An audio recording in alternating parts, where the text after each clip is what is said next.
Philippiens se trouve dans un corpus de textes appelé lettres de captivité, avec la lettre aux Éphésiens, la lettre aux Colossiens, ainsi que l'épître destinée à Philémon. C'est-à-dire que Paul a rédigé ces lettres alors qu'il se trouvait en prison.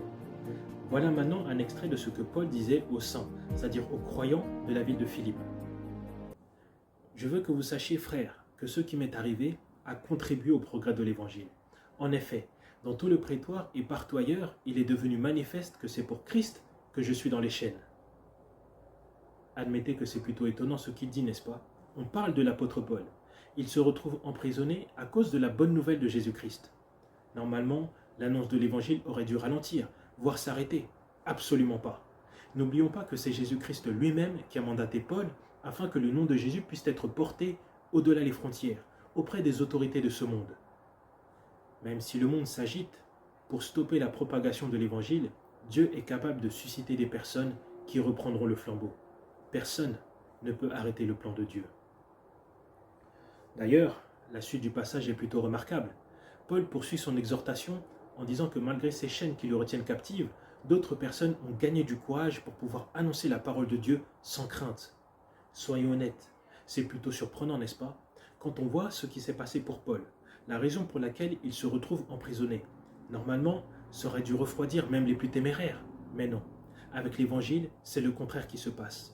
Malgré l'opposition, souvent violente, les gens sont devenus de plus en plus zélés, de plus en plus ardents pour faire l'œuvre de Dieu.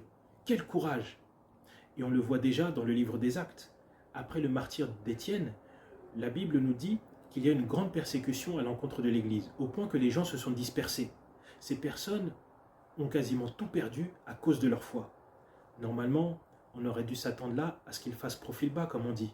Mais non, encore une fois, c'est le contraire qui se produit. Cette persécution et cette dispersion a contribué à ce que d'autres personnes puissent entendre la bonne nouvelle de Jésus-Christ. Cela a permis à ce que d'autres personnes puissent être sauvées, même si bien souvent, ça leur a coûté la vie.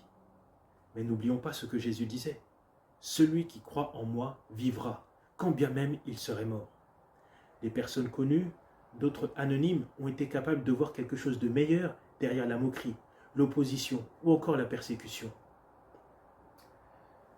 La Bible parle de persévérance dans l'épreuve, d'emprisonnement, de souffrance, de persécution, de maladie, mais aussi de gloire à venir et de récompense pour tous ceux qui auront tenu ferme jusqu'au bout pour la cause de Christ. N'oublions pas, après la croix, il y a la gloire. Que le Seigneur augmente notre foi.